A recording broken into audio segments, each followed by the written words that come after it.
ఆయన గారికి ఈవిడ కూతురు. క్షీరసము మథనం చేస్తుంటే లక్ష్మీదేవి పుడుతుంది. ఇప్పుడు 4వ రోజు కథ ఎలుగుడు అవుతుంది. క్షీరసాగరం దాని యొక్క అంతరార్థం అంటే ఏమిటో.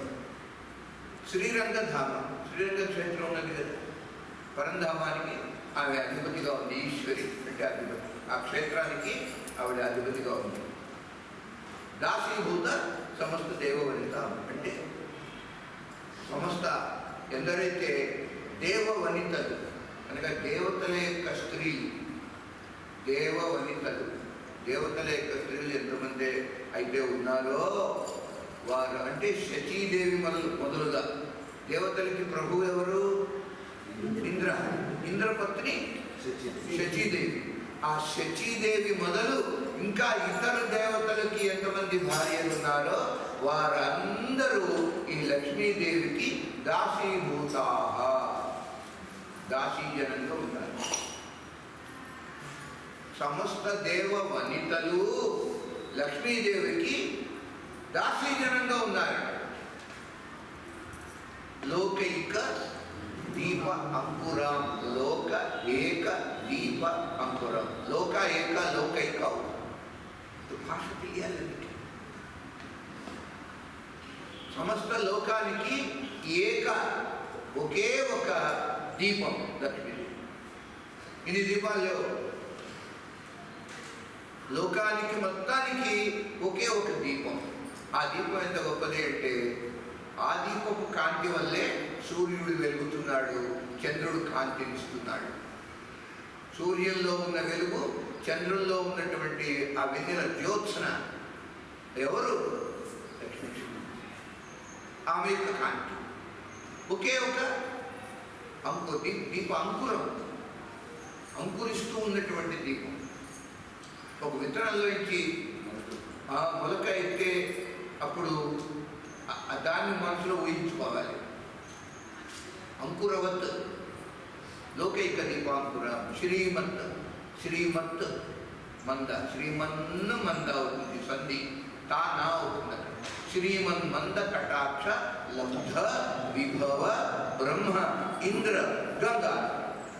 బ్రహ్మదేవుడికి కానీ ఇంద్రుడికి కానీ గంగాధర శివునికి కూడా ఈ ముగ్గురికి ఇంత వైభవము ఎవరి వల్ల చేకూరింది?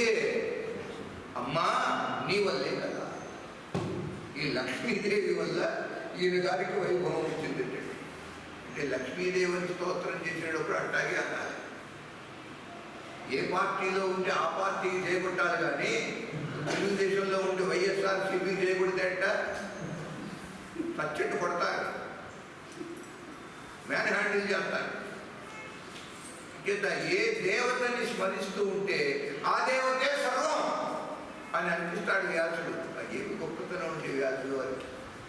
మీరు దేవి భాగవత పురాణం వినండి, అబ్బా ఏ పురాణం అండి, భాగవతం ఎందుకు పనికి వస్తుందండి అంటారు. అనిపిస్తాం మీ చేత. మా గొప్పతనం కాదు, అది వ్యాసుడి యొక్క రచన. భాగవతం వింటుంటే ఏ దేవి భాగవతం అండి, దీని ముందు బలాలు. ఇది చెప్పింది ఆయనే. చేత సత్యవతి సుత, ఇది సాత్యవతేయ అని పేరు వ్యాసుల వారికి. సప్తాదశ పురాణానాం కర్త సత్యవతి సుత. 17 పురాణాలని రచించింది ఆయన. ఇది 18, ఇది చివరిదనమాట. అందువలన ఈ చక్కని శ్లోకాలండి తాత్పర్యంతో తెలుసుకుంటే ఆనందం, లేకపోతే ఆనందం లేదు, వంచితులం అయిపోతాం. అందువల్ల శ్లోకాన్ని చెప్పుకుంటుంది. యస్య వాసః అయం అబ్ధి, ఈ క్షీరసాగరమే. యస్య ఏ పరమాత్మ యొక్క వాసః అంటే నివాస స్థానము, డ్వెలింగ్, రెసిడెన్స్.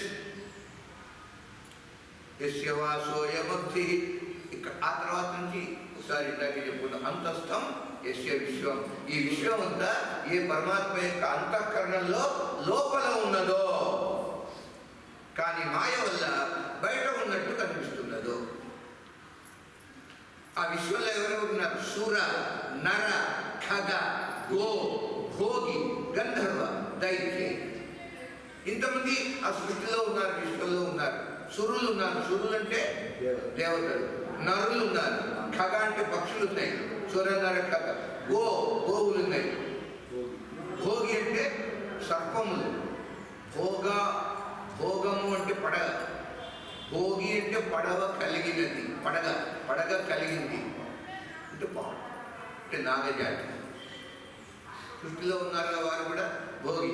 గంధర్వ తెలిసిందే, దైత్య, రాక్ష. వీరందరూ కూడా ఈ విశ్వంలో ఉన్నారు.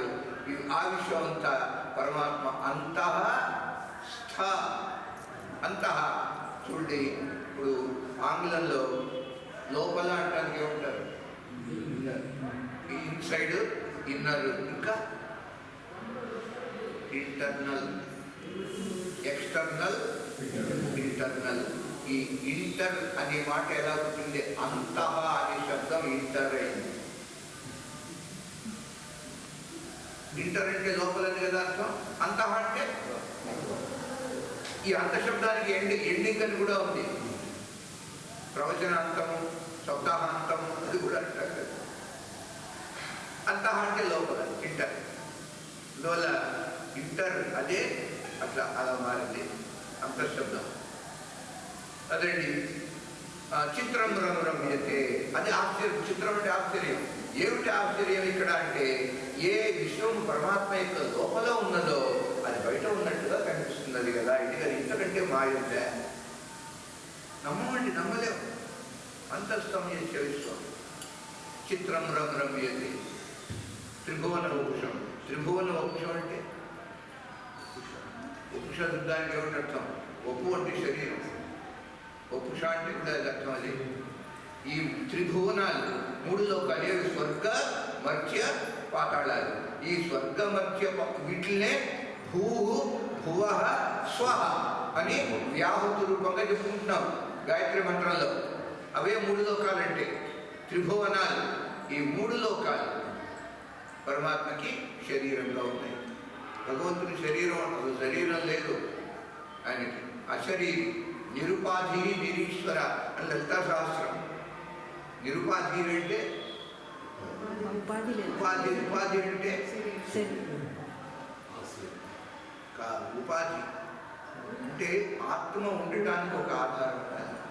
నిరుపాధికంగా ఆత్మ ఉండలేదు అంటే శరీరం అలా అనుకోండి, ఉపాధి. కానీ పరమాత్మకి ఉపాధి ఉండదు.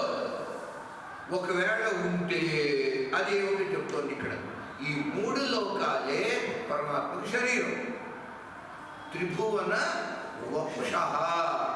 3 భువనాలు ఎవరికి శరీరంగా ఉన్నాయో అట్టి శ్రీ మహావిష్ణువుకి నమామి, నేను నమస్కారం చేస్తాను.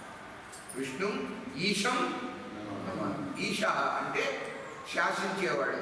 మొత్తం విశ్వాన్ని కంట్రోల్లో పెట్టుకుని ఎవడు నడుపుతున్నాడో, ఎవడు శాసిస్తున్నాడో ఈష్టే.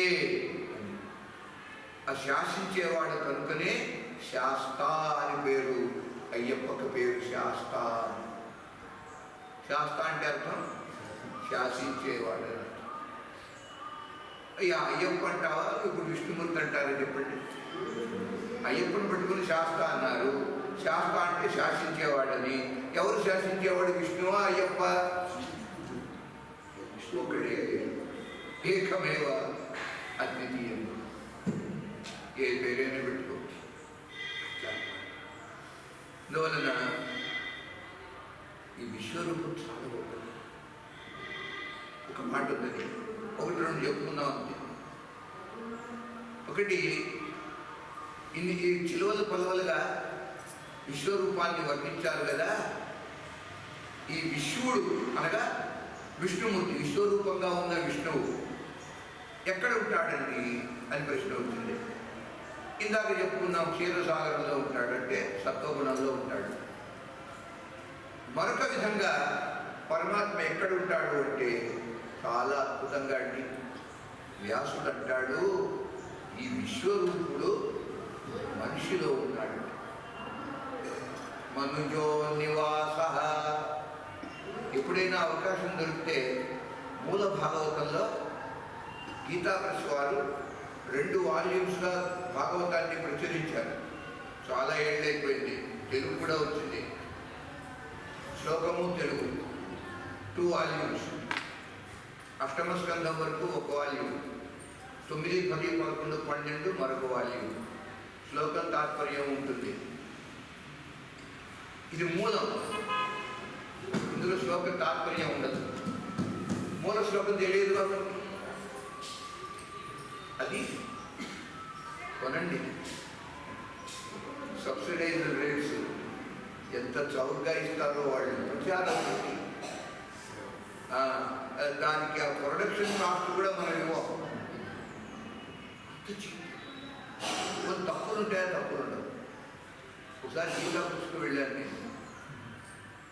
అయోధ్యలో రామాయణం నవాన్నిక ప్రవచనం జరిగినప్పుడు సుమారుగా 7-8 ఏళ్ళు అవుతుంది. అక్కడికి దగ్గర కాదు, 3-4 గంటల ప్రయాణం. గోరఖ్పూర్ వెళ్ళాం గీతా పుస్తకం. ఆశ్చర్యం అండి. కంపోజ్ అయిపోయిన తర్వాత బిఫోర్ ప్రింటింగ్ పండితులు ఉంటారు, వాళ్ళని పెట్టి తప్పుగింతనిస్తారు. తప్పగింత కాదు, తప్పగింత అప్పగింత కాదు, తప్పుకు ఇంత అని రేటు కట్టి మీరు ఈ కంపోజింగ్లో ఎక్కడైనా ఒక దోషం కనుక్కుంటే ₹2, ₹3, ₹5.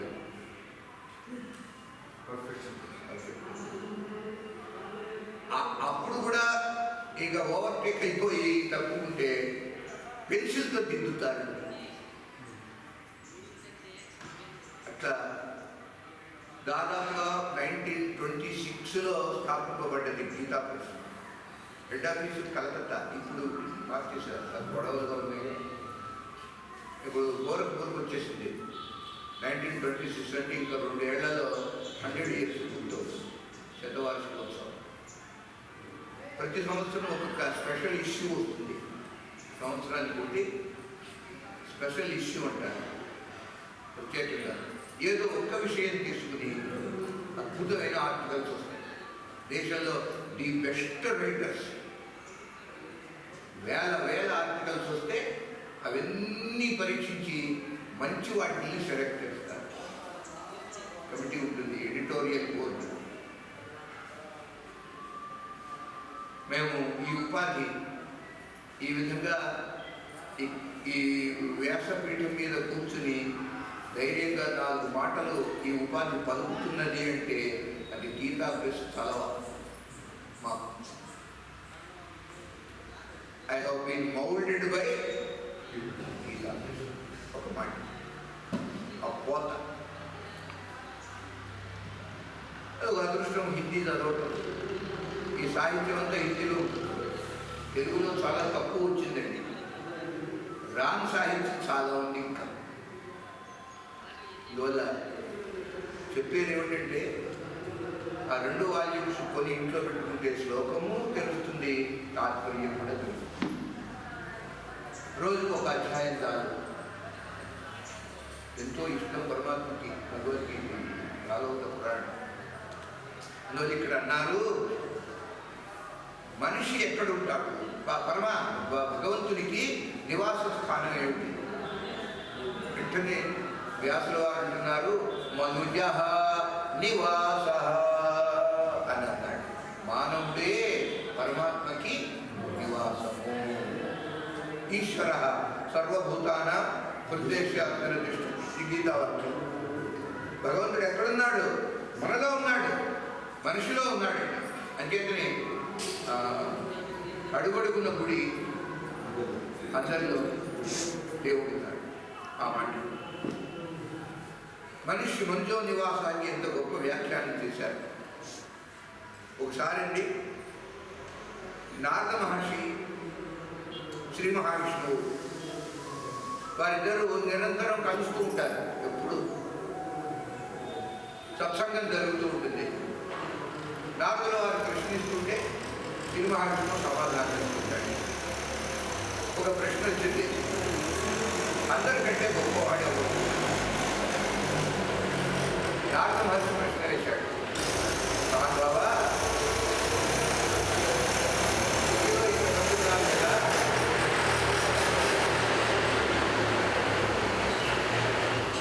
వీరందరిలోకి ఎవరు గొప్ప? కౌన్ బడా హై? దానికి సమాధానం చెప్తూ ఉన్నాడు శ్రీ మహావిష్ణువు. నారద,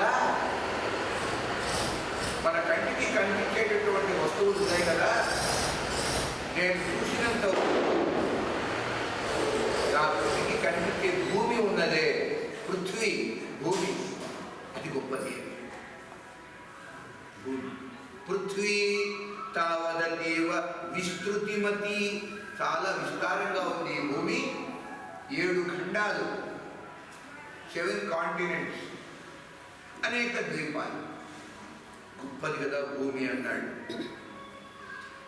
అయితే వెంటనే నారదా, భూమి కంటే గొప్పది మరొకటి ఉంది అని, అది సముద్రం. ఈ భూమి చుట్టూ ఏముంది? మరి ఇంత భూమి అని నువ్వు అంటున్నావు, అంత భూమిని చుట్టూ వ్యాపించి ఉన్న సముద్రం అంతకంటే గొప్పది కదా. తద్వేష్టనం వారధి, ఇప్పుడు సముద్రం గొప్పదైంది. నిజమే స్వామి, సముద్రం గొప్పది కదా అన్నాడు. కాదు అన్నాడు విష్ణువు. ఎందుకని? అంత పెద్ద సముద్రాన్ని అగస్త్యుడు అనే మహర్షి తాగి మారేశాడు కదా అన్నాడు. ఎలా తాగాడండి అంటే, కేశవాయ స్వాహ అంటే నారాయణాయ స్వాహ అంటానికి నీళ్లు లేవు అక్కడ, మొత్తం సముద్రం ఎండిపోయి చుట్టిపోయింది. మరి అంత సముద్రాన్ని ఏకచులికాహంకార నిశ్శేష శోషిత పాథోధి వయస్కుడైన ముని, ఎవరా ముని? అగస్త్యుడు. ఇంకా గొప్పవారు కదా. నిజమే స్వామి, అనుమానం ఏముందన్నాడు. కానీ నారదా, కాదయ్యా, అంత గొప్ప సముద్రాన్నంతా కూడా ఒకే ఒక చులిక అంటారు, చులిక అని పేరు సంస్కృతంలో. అలా పానం చేసినటువంటి ఆ అగస్త్య మహర్షి కూడా ఇంత పెద్ద ఆకాశంలో ఏదో ఒక చిన్న నక్షత్రంలాగా ఉన్నాడు కదా. మరి ఆయన కంటే ఏదో గొప్పదైంది ఆకాశం. వ్యోముని ఖద్యోతవత్, ఖద్యోతం అంటే మిణుగురు అని అర్థం. గ్లోవాం, వర్షాకాలంలో అలా మెరుస్తూ ఉంటుంది మిణుగురు, ఖద్యో సంస్కృతంలో ఖద్యోతం అంటారు. ఆ విధంగా ఉన్నాడు కదా ఇంత పెద్ద ఆకాశంలో. మరి ఆకాశం గొప్పది కదా అన్నారు. అవును స్వామి, కాదు రా. తద్వ్యాప్తం వనజాధిపస్య జైన, అంత పెద్ద విస్తృతమైనటువంటి ఆ వ్యోమ ఆకాశాన్ని ఒకానొక అవతారంలో వామనుడు అనేవాడు 2 అడుగుల్లోనే కొలుచుకున్నాడు కదా.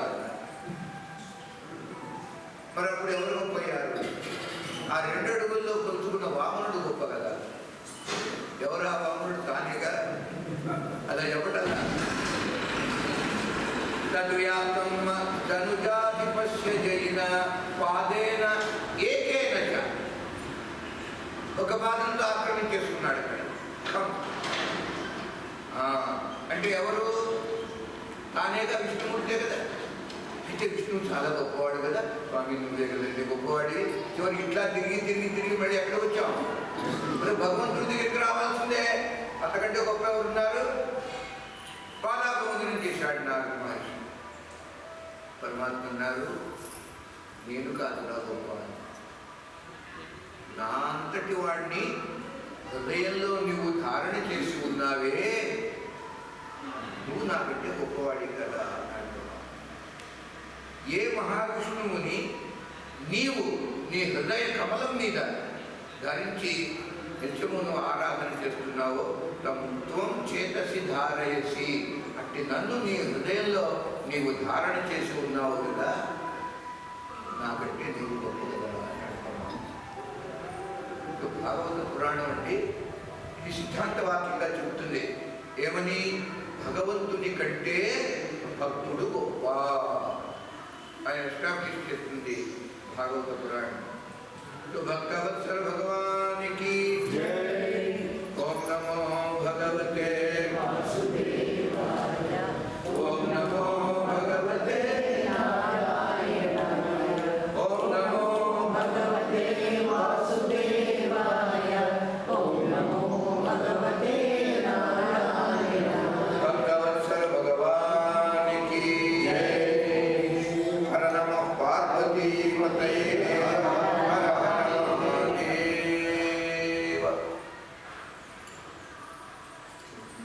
శుకయోగి భాగవత ప్రవచనం కొనసాగిస్తున్నారు.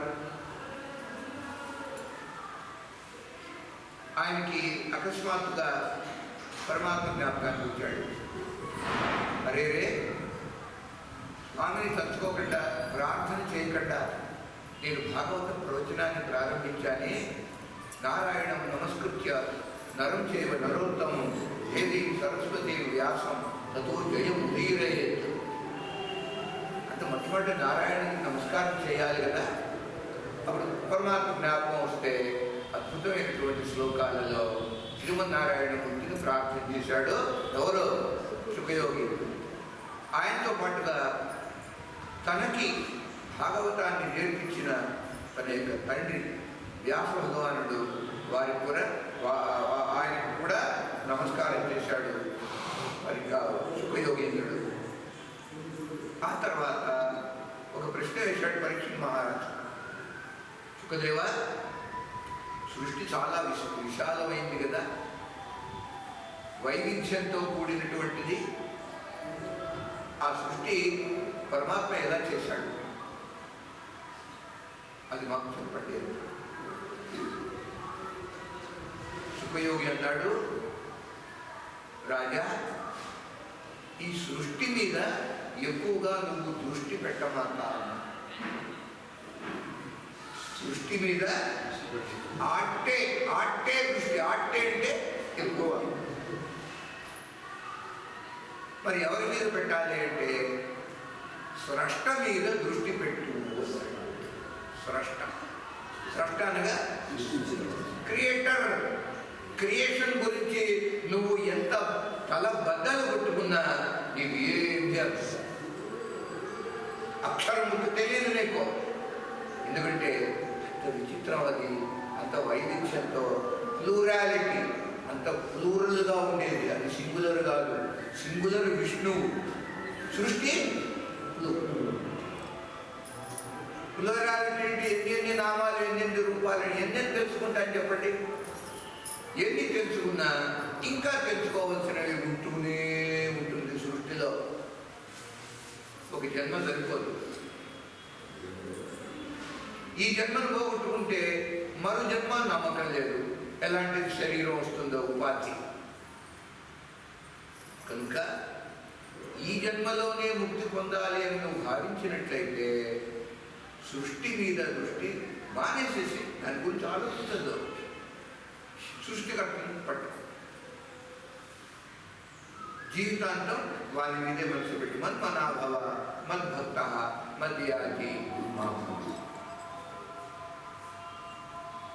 ఈ జన్మలోనే నీ యొక్క సాధన ఫలిస్తుంది.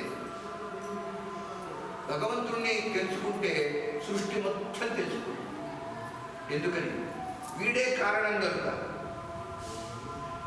ఏ పరమాత్మ వల్ల సృష్టి ఏర్పడుతున్నదో ఆయనకు తెలిస్తే సృష్టి అంతా తెలిసినట్టే.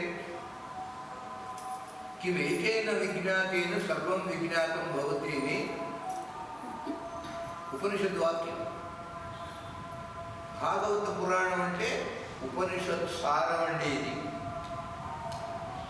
అందువల్ల ఉపనిషత్తు మంత్ర సమన్వయంగా చెప్పుకుంటూ ఉండాలి పురాణాన్ని. ఉపనిషత్తు ఏమంటున్నది? కిమేకేన జ్ఞాతేన సర్వం విజ్ఞాతం భవతి. ఏ ఒక్కటి తెలుసుకుంటే మొత్తం తెలిసిపోతుందా నీకు? అది తెలుసుకో. ఏక విజ్ఞానేన సర్వ విజ్ఞానం భవతి. ఆ ఏక ఉన్నదే అదే స్రష్ట. ఏకో దేవ ఏకో నైక సవ కహ కిం యత్ తత్ పదం అనుత్తమం. ఏక తర్వాత ఏక తర్వాత నామం ఏకో నైక. మీకు అట్లా పడదు. ఏకో నైక అంటే ఏక అనేక.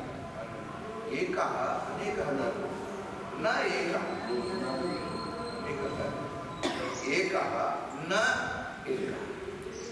ఏక అంటే ఒకడు, నా ఏక ఒకడు కాదు. నీ పెద్ద మనిషి ఇప్పుడే కదా, నువ్వే కదా ఒకడని చెప్పావు, మళ్ళీ ఆ తోటితోనే ఒకటి కావాలంటున్నావు. అది చిత్రం అంటే. చిత్రం రం రమ్యతే తం త్రిభువన వపుషం విష్ణుమీశం నమామి. అదే చిత్రం అంటే. ఏక నా ఏక నైక. ఆ ఏక అంటే స్రష్ట, నైక అంటే సృష్టి. ఏక అంటే విష్ణువు, నైక అంటే విశ్వం. ఆ విష్ణు విశ్వం రెండు నామాలు ఉన్నాయి, విశ్వ విష్ణు. అదే ప్రధానం అండి. మిగతా 199, 98 ఈ రెండింటికి వ్యాఖ్యానం.